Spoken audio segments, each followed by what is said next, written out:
좋은 뉴스가 쌓인다. 뉴스테이블.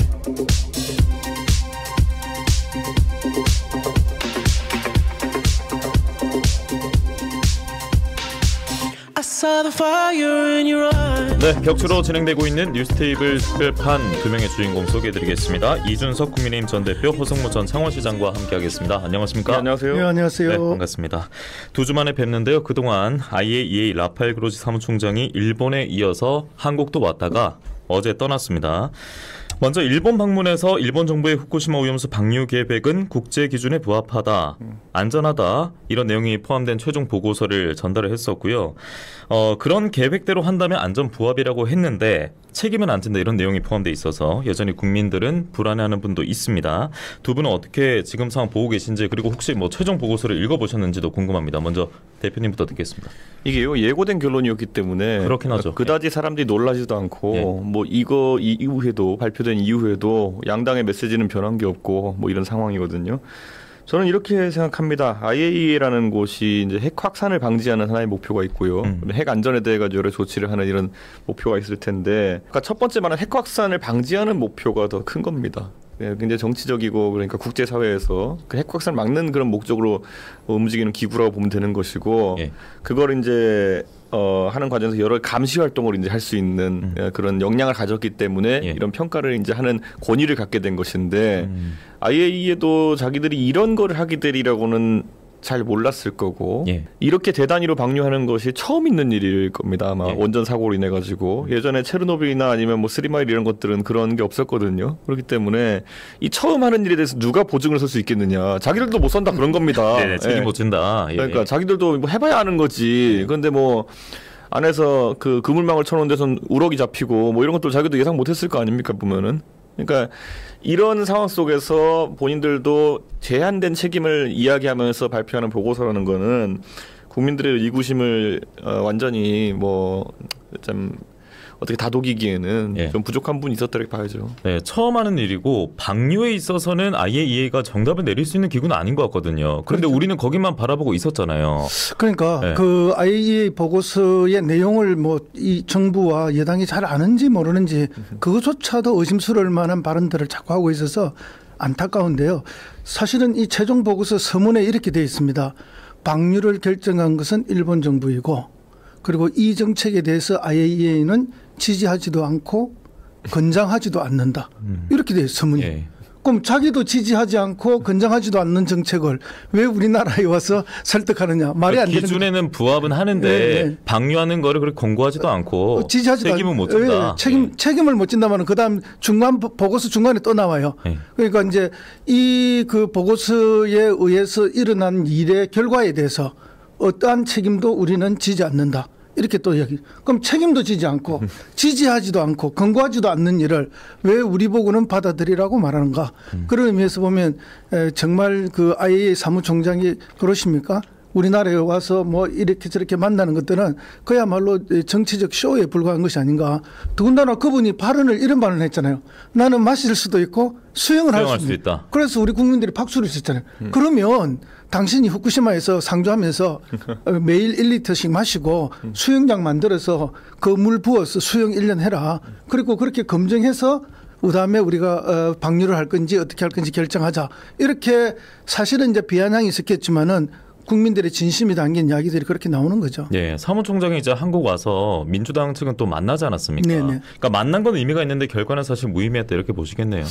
그러나 이제 완전히 무의미한 것은 아닙니다. 어떻습니까? 그러니까 민주당 측에서 이런저런 요구를 했는데 그 중에 하나 세계보건기구하고 연대해서 이것들을 좀 검증을 더 해보자 이렇게 이제 요청을 했는데 그것에 대해서는 IAEA 사무총장이 한번 검토해 보겠다 이런 이야기를 했거든요. 그럼 방류를 미루거나 이런 거에 대해서는 또 있었나요? 뭐 그거에 대해서는 뭐 저쪽에서 받아들이는 것도 없고 민주당 쪽에서는 이제 강한 비판도 했고요. 그렇게 한데 어쨌든 그 세계보건기구와 함께 이게 이제 국민들의 세계인의 건강에 미칠 영향에 대해서 같이 한번 논의해 보자 하는 걸 이제 긍정적 검토를 한 거 아니에요. 그럼 사실은 이거는 이제 민주당이 할 일이 아니고 정부 여당이 할 일이죠. 정부 여당이 일을 안 하니까 이렇게 된 거고, 정부 여당에서는 겸허하게 수용한다 이렇게 이야기했잖아요. 대통령실 입장에서. 예, 대통령실도 그렇고 왜 겸허하게 수용합니까? 겸허한다는 그 표현은 뭔가를 잘못했거나 뭔가 문제가 있을 때 그것을 반성하고 고칠 때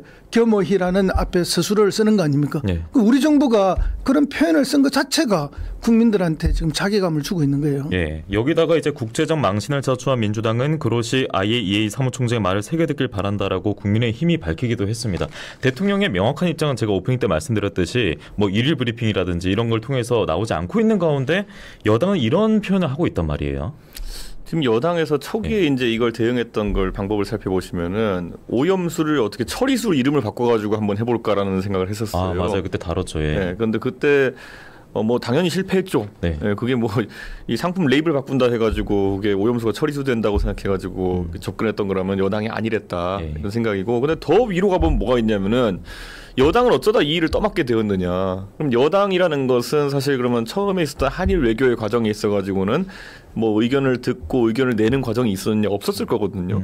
모든 걸 다 외교부와 정부 차원에서 해놓은 다음에 나중에 국민 여론을 상대하는 일만 여당에게 맡겨놓는다. 이거는 제가 계속 얘기하지만은 당정 관계를 그렇게 세팅해버린 것에 그 문제가 있는 거예요. 그러니까 애초에 지금 의원들이 자기 선거 앞두고 나가지고 이거 계속 끌고 나가는 게 부담스럽고 왜 이러고 있나 자기들이 한탄하겠지만은 자기들이 지난 전당대회에서 그 꼴 만들어 놓은 거 아닙니까? 그리고 대통령 뽑히고 난 다음에 쫙 줄 서가지고 다른 의견을 용납하지 않을 뿐더러 자기들도 전부 다 보면은 거기에 맹종해가지고 어떻게 한 자리 해보려고 했던, 공천 받으려고 했던 것 때문에 지금 아무 말 못하고 있는 거 아닙니까? 근데 이거는요, 오염수 문제라고 하는 것은 방류를 우리 정부 때문에 한 것도 아닙니다. 일본은 할 거였습니다. 예. 거기에서 우리가 어떤 자세를 취하느냐 정도의 문제였는데 거기서 왜 지금 여당이 이거를 제대로 못하고 있느냐. 그건 정치가 죽었기 때문입니다. 그거는. 예. 예, 그리고 그 역할 자체가 사라졌기 때문이거든요. 김기현 대표가 지금 오염수에 대해 가지고 무슨 말 하는 것이 어떤 권위가 있습니까? 대한민국 내에서. 그러니까 그런 상황을 자초한 거다. 예. 예, 그거부터 고쳐라. 제가 봤을 때는 지금 이게 무슨 뭐 오염수 문제뿐만 아니라 앞으로 터질 문제들이 있어서도 이따 뒤에도 얘기하겠지만은 고속도로 문제 이런 것도 그렇고 여당이 역할이 없잖아요. 뒤치다꺼리 조직입니까 진짜? 가가지고. 예. 그러니까 국민들이 불안해하는 게 대표님 말씀대로 이 자세에 문제가 있는 것 같은데 당초 그 IAEA도 뭐 겸허히 받아들여라 그 결과에 대해서, 그리고 민주당 같은 경우에는 말을 새겨듣길 바란다 이렇게 표현을 하고 있는데 IAEA 자체에 대해서도 일본과 이 관계에 대해서 의심하는 시선이 참 많지 않습니까? 근데 뭐 우리 정부가 이렇게 나서지는 않고 있습니다만. 예. 예, IAEA 사무총장이 2009년부터 2019년까지 일본인이 했습니다. 그리고 이 사무총장은 동경대법대를 나온 사람이고 일본 관료였죠. 그러니까 과학자가 아닙니다. 그런데 사무총장으로 가서 있으면서 2015년에 후쿠시마 원전 오염수를 바다에 방류하도록 권고를 한 사람이 바로 이 사무총장입니다. 그리고 일본인이죠. 그리고 그 권고에 따라서 이제 도쿄전력과 일본 정부가 방류를 계속하려고 준비를 했고, 그럼 권고한 기관이 지금 검증을 한 거 아닙니까? 보고서를 낸 거고. 그 말이 안 되는 거죠.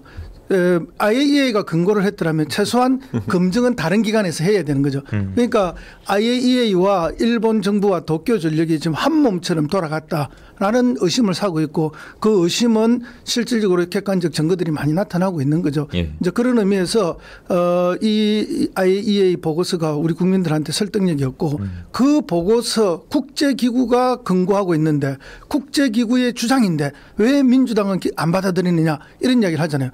국제기구의 권고를 받아들이지 않는 것은 민주당이 아니라 오히려 국힘과 대통령실이 더 망했다. 예를 들면은 지난번에 이제 우리가 굉장한 그 전 세계적인 보건 문제가 터지지 않습니까? 그래서 이제 이것을 우한 폐렴이다. 이렇게 지금 보건복지부 장관이 국회의원 시절에 이야기를 했어요. 그리고 윤석열 대통령도 후보 시절에 우한 폐렴이 됐습니다. 그런데 WHO에서는 그런 표현 쓰지 말라고 했습니다. 그렇게 되면 갈등이 생긴다고. 그런데 국제기구의 권고 받아들이지 않았죠. 그다음에 ILO라고 세계노동기구가 있습니다. 네네. 이 국제노동기구의 권고 대한민국 노동조건 못 맞추고 뭐 제대로 안 해요. 그래서 언제나 이걸 좀 해라라고 대한민국 정부에 권고하지만 대한민국 현 윤석열 정부나 국힘은 잘 받아들이지 않습니다. 그럼 국제기구의 권고를 대체로 안 받아들이는 건 본인들이면서 우리 민주당한테 이렇게 이야기하는 것은 맞지 않는 처사라는 걸 다시 한번 지적하고요. 그다음에 IAEA가 국제적인 권능을 더 가지려면은 스스로 객관성 확보를 더 해야 됩니다. 예를 들면은 이번 조사에서 직접 가서 조사를 해야 되는데 직접 조사를 안 하고 전부 도쿄 전력이 준 자료만 의존하는 거죠. 그리고 설비 검증도 최종 그렇죠. 보고서에 포함 안 돼 있고요. 그렇죠. 알퍼스에 대한 검증도 이번에는 빠졌죠. 오히려 그 문제 지적을 하니까 이번에 최종 보고서에서 뺀 거예요. 그리고 그다음에 이게 이제 그 실험하기 위해서 검증하기 위해서 물을 3번을 떴어요. 1, 2, 3차에. 근데 2, 3, 4는 결과를 안 실었어요. 1차 결과만 실었고 그다음에 이 1차 결과에 그 물을 뜬 것도 거대한 탱크에 밑바닥도 있고 중간도 있고 위에도 있는데 골고루 떠야 검증이 될 거 아니에요. 근데 맨 위에 표층수만 떴다는 거거든요. 그것도 일본 국회에서 일본 국회의원이 도쿄 전력 직원을 추궁하자 직원이 고백한 거예요. 그러니까 이런 많은 것들을 볼 때 과학적 데이터나 검증이 부족하다고 보는 거죠. 네. 그러니까 우리나라도 보면 이런 거죠. 우리나라도 보면 결국에는 원자력 과학자들과 그리고 보건 관계자들의 의견이 좀 엇갈리는 부분들이 있어요. 보면은 근데 우리나라에서 원자력이라는 뭐 어느 나라도 그렇겠지만 원자력이라고 하는 것은 철저하게 공기업과 정부와 그리고 국가기관들만이 범접할 수 있는 영역입니다. 우리가 민영 가스발전소는 이제 민영 원전 없잖아요. 지금 보면은 사실상. 그러니까 그런 것처럼 원자력이라는 부분은 정부의 입김에서 자유롭지 않은 학계입니다. 반대로 그렇기 때문에 문재인 정부 때 탈원전을 하려고 했더니만은 그 원자력 공학과에 지원하는 인력 자체가 줄어들 정도로 원자력 공학과는 타격을 입었던 것이거든요. 그렇기 때문에 정부의 입장이 이렇게 선제적으로 서버렸을 때는 정부에서 물어본 게 아니잖아요. 정부에서 처음에 이거에 대해서 결정 내리기 전에 원자력 과학자들에게 해가지고 이게 어떻겠습니까? 라고 물어봤으면 다르겠지만은 이미 일본하고 악수 다 하고 한 다음에 와가지고 원자력 과학자는 어떻게 했습니까? 하면 원자력 과학자 입장에서는 정부가 물어본 이유는 자기들 입장을 옹호해달라는 거구나. 답정 너구나. 답은 정해져 있구나. 할 수밖에 없는 상황이 돈줄이 다 거기에 매달려 있는 사람들이니까. 그러니까 저는 여기서 이제 그 권위가 약간 사라졌던 게 있는 것이고 반대로 보건계는 약간 다르죠. 보건계라고 하면은 민간 영역도 상당하고 국민들에게 이제 소구하는 부분이 크다 보니까 거기 좀 다른 얘기를 하는 사람도 있는 것 같고요. 자, 그럼 여기서 그것 때문에 나중에 어떻게 했어요? 결국에는 검증하러 간다고 이제 검증단을 보냈는데 그 시찰단인지 검증단인지 유람단인지 모르겠지만은 가가지고 이름을 공개 못 한다는 거 아니었습니까? 처음에 그랬죠. 그런 거 하나하나가 사실 그러니까 저는 자꾸 풀어나가는 방식을 이야기하고 있는 게 뭐냐면은 정부가 정해놓고 답정을 했으니까 지금 여기까지 쭉 이렇게 밀려오고 있는 거다. 여당에 대해서도 그렇고 원자력 과학자들에 대해서도 그렇고 정해놓고 아니 불이익을 고지한 거 아닙니까? 원자력 업계는 정부에게서 프로젝트 못 따면 아무것도 안 하고 손가락 빠는 집단인데 거기다 대놓고 다른 의견을 기대하는 것도 좀 이상하고 정부는 지금 완전히 5만 가지 1년 동안 그 장악하기 위해 가지고 여당을 지금 이렇게 해놓은 다음에 여당에 지금 다른 의견 내라고 하는 것도 어불성설이고 사전 정지 작업이 있었던 겁니다. 그 전에. 그래서 뭐 조금 자극적인 표현입니다만 국민들 사이에서는 아니 윤 대통령이 기시다의 아바타이냐. 근데 그 기시다 이번에 또 만난다고 하지 않습니까? 그렇죠. 지금 이제 리투아니아에서 금방 가서 만나는데 사실은 그 자리에서 우리 윤 대통령이 기시다한테 그렇게 말해야 됩니다. 멈춰 달라. 더 검증하자. 그리고 우리가 직접 검증하게 해달라. 이렇게 해야 되는 것이고요. 또 실제 일본이 방류를 한다 하더라도 이게 30년간 방류하겠다는 거거든요. 그렇죠. 그러면 중간에서 언제든지 멈출 수 있게 해야 됩니다. 문제가 생기고 또 검증을 했을 때 문제가 있다라고 이야기하면은. 근데 지금은 그런 게 없는 거죠. 그렇죠. 그래서 끊임없이 우리가 뭔가 이야기를 해야 되고 우리 정부가 일본에 요구를 해야 되는 거죠. 그렇지 않고 일본 정부나 도쿄전력 그다음에 IAEA의 대변인처럼 이렇게 하니까 이 윤 정부는 기시다 정부의 아바타인가 이런 이야기를 할 수밖에 없는 거죠. 저는 이런 거예요. 이 모든 논리라는 게 뭐냐면 해양 투기나 이런 것들에 대해 가지고 예를 들어 오염수의 희석률이나 이런 걸 봤을 때 안전하다 이런 논리거든요. 근데 그런 식으로 따지면요 바다에 뭘 갖다 버려도 괜찮아요. 그럼요. 어떤 그러니까 바다에 예전에 보면 막 가축 분뇨도 막 뿌리고 이랬거든요. 그거 하면 이제 그럼 그것도 해도 되는 거네요. 이제 보면은. 그러니까 많은 사람들이 여기에 대해 가지고 국제적 기준이라고 하는 것이 이런 일이 전무후무하기 때문에 국제적 기준이라는 것이 해양 투기에 대해 가지고 새로 정립돼야 되는 과정이 필요한 것이거든요. 만약 후쿠시마가 그럼 이렇게 된다고 했을 때는 그럼 앞으로 원자력 발전을 하면서 여러 가지 부산물들이 나오는 국가들이 얘네만큼만 그러면 농도를 맞춰가지고 내면 되는 거야? 이렇게 해서 어떻게 막겠습니까 그거를? 이제 대표님이 국제적 기준을 정해야 된다 하는데 사실은 국제적 기준은 크게 이미 있습니다. 런던 협약이 있죠. 런던 협약에서 이렇게 환경에 부담을 줄 수 있는 그 해양 투기를 금하고 있습니다. 그럼 이건 그 런던 협약을 사실상 위배하고 있는 거거든요. 그래서 우리가 국제사법 재판소에다가 재수없다. 해양 재판소에다 예. 걸자고 자꾸 이야기를 하는 게 그런 건데 이제 대표님 말씀하시는 이제 국제규범은 디테일하게 기준치까지를 만들자 그 말씀인데 사실은 뭐 방금 가축 분뇨 이야기도 하셨지만은 과거에는 가축 분뇨뿐만 아니라 인분 사람의 분뇨도 그렇죠. 먼 바다에 우리나라도 다 갖다 뿌렸습니다. 예, 그렇게 하니까 이거 해양 오염에 대해서 금지시켰던 거죠. 그 불량식장에 분뇨 버렸다가 그 노로바이러스 다 나오고 뭐 이런 거 이게 가까운 얘기거든요. 그러니까 저는 이런 것들에 대해 가지고 마냥 그냥 뭐 바다는 물은 무한한데 거의 그거 희석하면 되는 거 아니냐 이렇게 가가지고는 좀 국민들 설득하기 어려울 것이다 이런 생각이 그럼 있습니다. 두 분 말씀하신 내용이 리투아니아에서 기시다 만나면 절대 나오지 않겠네요. 지금 조금이라도 나올까요? 네. 지금 정부의 태도로는 뭐 나오기가 어렵다고 보죠. 그러나 윤 대통령이 적어도 국민들을 위한다면은 여기서 입장 태도를 조금 변경하지 않으면은 네. 큰일 난다고 봅니다. 저는. 변경할 가능성이 조금이라도 있을까요, 대표님? 저는 이렇게 생각합니다. 갈까요? 이제 예. 지금 이제 대통령이 안 나서고 여당이 지금 이제 사실상 그 여론전을 하도록 놔두고 있거든요. 지금까지 그렇죠. 예, 근데 지금 이제 보면 이런 식의 정권 운영이 보통 어떤 거냐면은 지금 뭐 이따가 나올 고속도로 문제도 보면 원희룡 장관이 갑자기 나가 두들겨 맞는 역할이잖아요. 예. 나중에 보통 이럴 땐 최종자로서 대통령이 나와가지고 니네 왜 그래 이러면서 네. 국민들 뜻을 들어야지 이러면서 적반하장식으로 나올 가능성이 있습니다. 그거는 그러니까 그런 가능성 정도는 조금 있습니다. 예, 리투아니아 갔다 와서 과연 좀 어떤 얘기를 할지 저도 첫말이 올렸습니다만 뭐 순방 중에 대통령 입장 표명이 뭔가 뚜렷하게 나올지 아니면 순방 이후에 나올지 그런데 나오더라도 어떤 방향일지 어느 방향일지 걱정도 되면서 또 많이 궁금해지는데요. 말씀 중에 두 분께서 계속 언급을 한 번씩 해주셨습니다만 그 김건희 여사와 관련된 이야기 서울 양평 고속도로 사업 관련 논란이 또 지난 주말에 참 뜨거웠기 때문에 저희가 또 광고 듣고 와서 또 준비한 영상 보고 듣고 와서 본격적으로 이야기 나눠보도록 그러니까 하겠습니다. 저는 이렇게 여기서 이제 과학 얘기가 나오는데 네, 알겠습니다. 제발 해양 이런 거 뭐 배출하고 이런 거에 대해 가지고 네. 한 번만 생각해봤으면 좋겠어요. 이 논리대로면 청산가리를 뿌려도 희석돼요. 알겠습니다. 잠시 후에 돌아와서 얘기 나누겠습니다.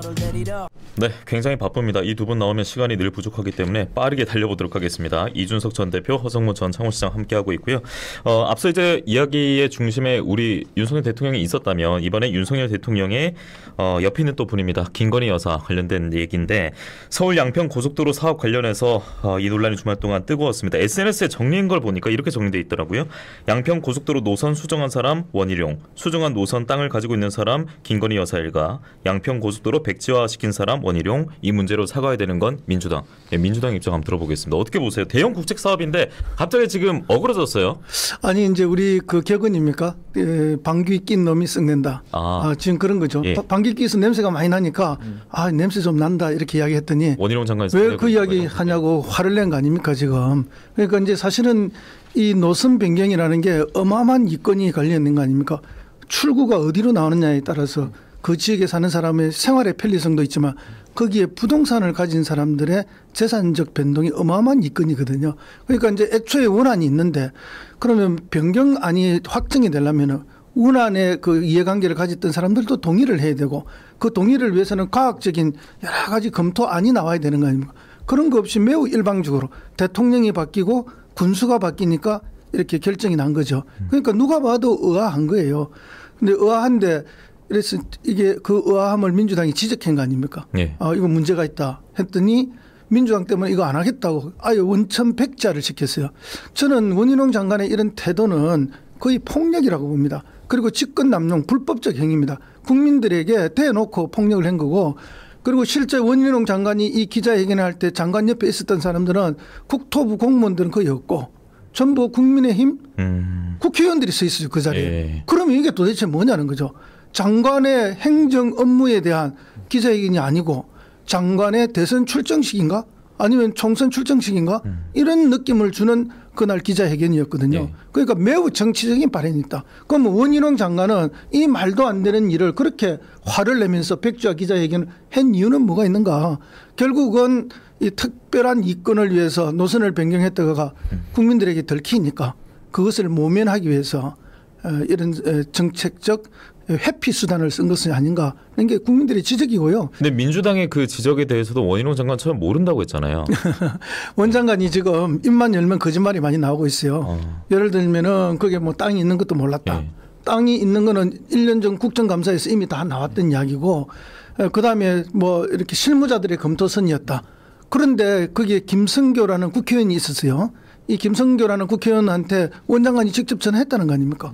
다 알고 있는 거죠. 노선이 바뀌는 걸. 그리고 원장관이 직접 전화해서 노선이 그렇게 바뀐다.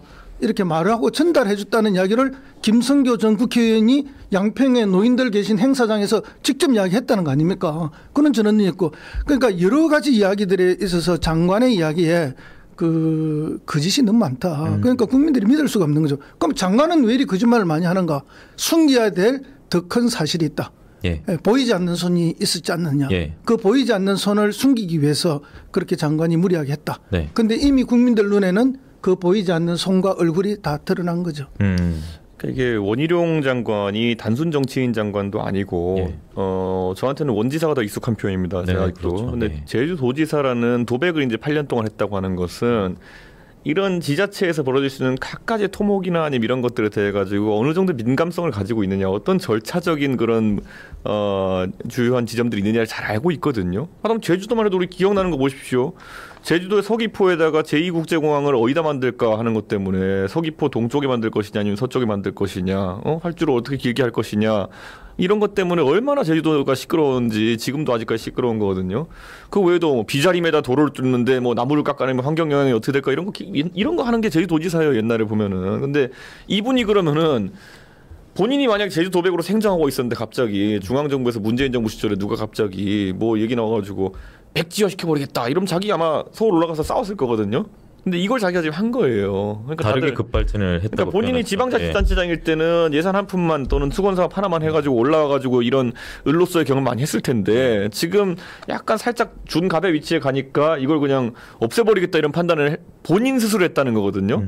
자, 그럼 여기서 우리는 둘 중에 하나를 이제 봐야 되는 건데, 그럼 원희룡이 그 정도로 제주도지사 경력까지 있는 사람이 비이성적인 사람이냐, 아니면은 그 사람이 비이성적으로 활동할 수밖에 없는 다른 외력이 있느냐를 우리 봐야 되는 거거든요. 예. 원희룡은 웬만한 시험 보면 다 수석입니다. 네. 예. 그리고 제주도시까지 2번 했어요. 네. 그럼 몰라서 이런 게 아니라는 거죠. 많은 사람들 의심은. 그러면 알면서도 이런 이유 뭐냐? 아까 그래서 허 시장님 말씀하신 것처럼 재권 가도를 본인이 해보고 싶어서 이러냐?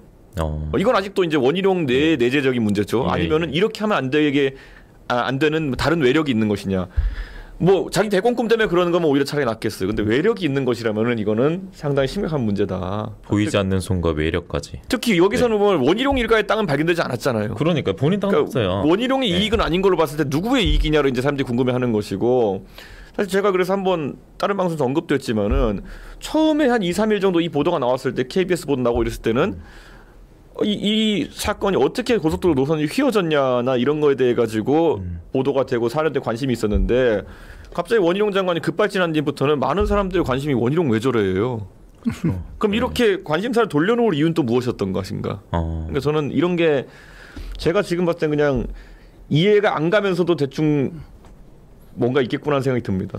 그런 느낌도 있고, 이제 원희룡 장관이 이번에 화난 모습 그렇게 하는 거하고 지난번에 대선 때 라디오에 나와서 토론할 때 화내고 그냥 나가버린 모습이라든지 이런저런 걸 보면은 개인적인 품성도 우리가 지적을 한번 하고 가야 될 것 같아요. 그러니까 이게 뭐 분노 조절 장애 같은 그런 느낌. 그게 뭐 그대로 화면에 우리 국민들에게 다 비춰지잖아요.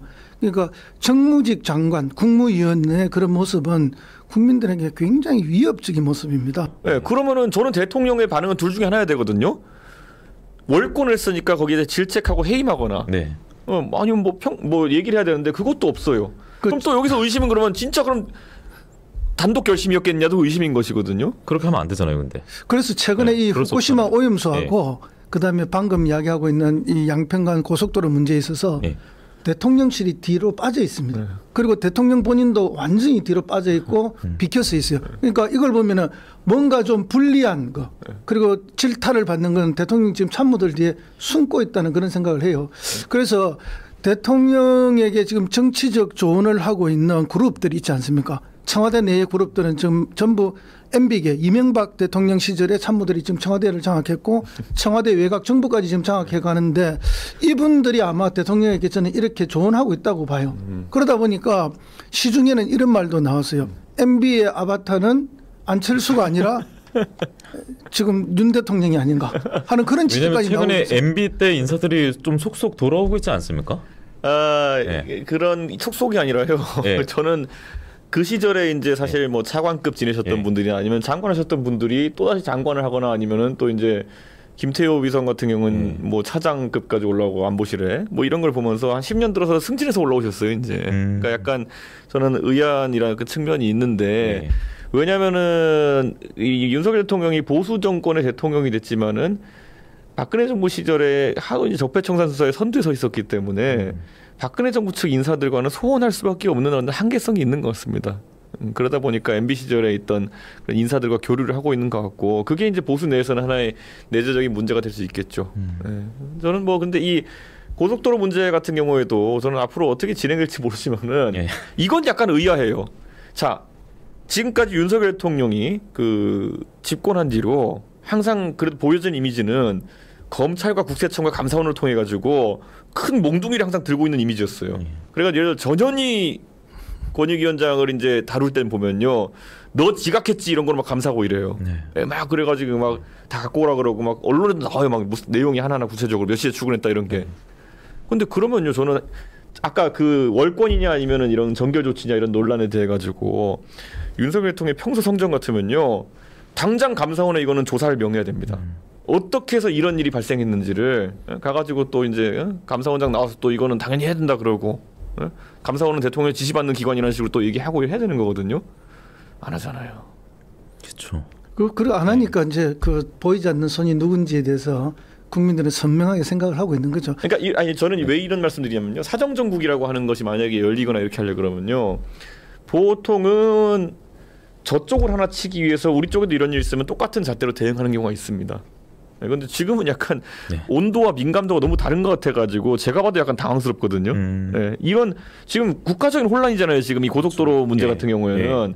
그럼 당장 감사원이고 뭐 다 들이닥쳐가지고 하던 대로 해야죠. 근데 이제 뭐 이게 끊임없이 지금 물타기 하고 있잖아요. 전 군수가 뭐 김부겸 총리 전 총리도 뭐 땅을 샀다. 그 김부겸 전 총리는 완전히 정계 은퇴하고 노후를 지내기 위해서 양평으로 낙향한 거거든요. 그리고 전 군수도 그 원안대로 종점 인근 땅이 있다고 조선일보 보도가 있어요. 전 군수는 이제 거기 뭐 대대로 아마 살았던 모양이에요. 그러니까 이제 한 2,000평 정도 친척들 같은 집안 사람들 땅이 좀 있는 것 같고, 그러면은 현 군수 국힘이죠.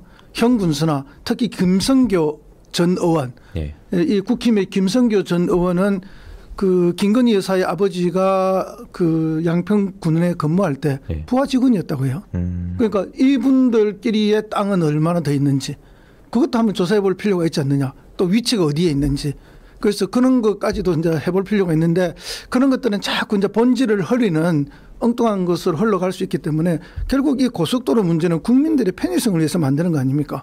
그러니까 이제 두물머리에 찾아오는 관광객들과 두물머리 주변에 사는 양평 국민들의 편의를 위해서 하는 거면은 원하는 대로 가는 게 맞습니다. 그렇게 해서 빨리 이걸 정리해야 돼요. 아니 저는 여기서 이제 그러면 정부 여당에서 출구로 이제 그럼 여론조사를 통해 가지고 어떤 안이 타당한지 검토해 보겠다라는 얘기를 이제 하기 시작했거든요. 여론조사를 통해서 이제 안들을 검토해 보고 그리고 공론조사를 해보고 뭐 이런 얘기가 나오는 것 같은데, 자 그럼 서울 양평간 고속도로를 이용하는 사람들에 대해 가지고 의견을 묻는 건지, 전 국민 대상인지, 아니면 양평 군민에게 물어보는 것인지. 왜냐하면 서울 양평간 고속도로는 다른 간선도로의 우회적 기능을 하고 있기 때문에 양평군만의 도로라고 할 수도 없을 것이며, 예를 들어 뭐 양평군 인구가 뭐 10만 가까이 된다고 했을 때 양평 고속도로 이용 인원은 그보다 많을 거거든요. 그러니까 그럼 무엇을 기준으로 하겠다는지도 명확하지 않아요. 그러니까 이런 거야말로 여론조사로 가겠다는 순간 완전히 이상한 방향으로 가는 거거든요.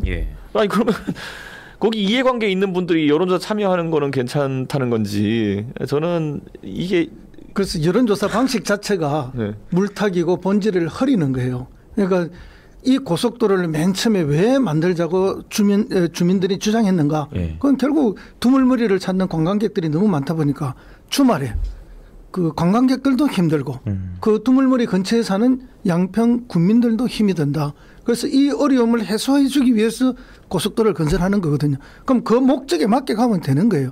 그런데 그 목적에 맞지 않게 방향을 틀어서 문제가 된 거고, 틀었는데 알고 보니까 그 가장 가까운 곳에, 진출입로에 가장 가까운 곳에 대통령 그 부부의 친인척들의 땅이 있더라는 거 아닙니까? 그러니까 이게 누가 봐도 의심이 되는 장면인 거죠. 그래서 국민들이 설마 했는데 이렇게까지 이런 이야기가 있는 거죠. 그래서 이걸 비판하는 민주당의 원로 인사가 있었습니다.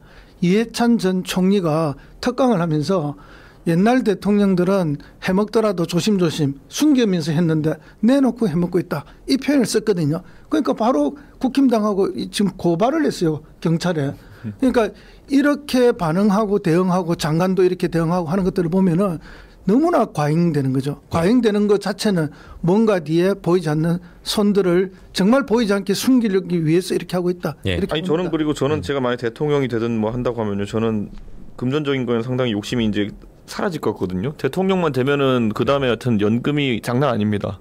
먹고 사는 걱정 없어요. 그럼 저는 예를 들어 이번 문제 같은 경우에도 예를 들어 아니 그런 의심을 사면은 예를 들어 뭐 토지를 전체를 무슨 뭐 기부하거나 이런 건 좀 말이 안 되겠지만은 지가가 상당히 상승될 거라고 생각한다면은 나중에 상승된 부분을 상당 부분 사회에 환원하겠다고 하든지 뭐 최소한의 어떤 스탠스가 있거든요. 근데 그런 것들이 지금 안 나오고 있는 걸 봐서 그런 조언도 지금 할 상황이 아니지 않느냐. 저는 그런. 아니 그러니까 네, MB 대통령 때 그런 조언을 받아서 짧게 부탁드리겠습니다. 재산을 갖다가 헌납하겠다 했는데 헌납하는 방식이 결국 재단을 만들어 갖고 재단을 자기들이 소유하고 있잖아요. 그러니까 그런 누군가가 정무적 제안을 하고 한다 하더라도 결국 나중에 알고 보니까 그게 다 위장된 거에 불과하다는 알겠습니다. 시간 관계상 여기까지 들어야겠습니다. 네, 고속도로 타고 빨리 달라오셨는데 또 고속도로 타고 가셔야 되겠습니다.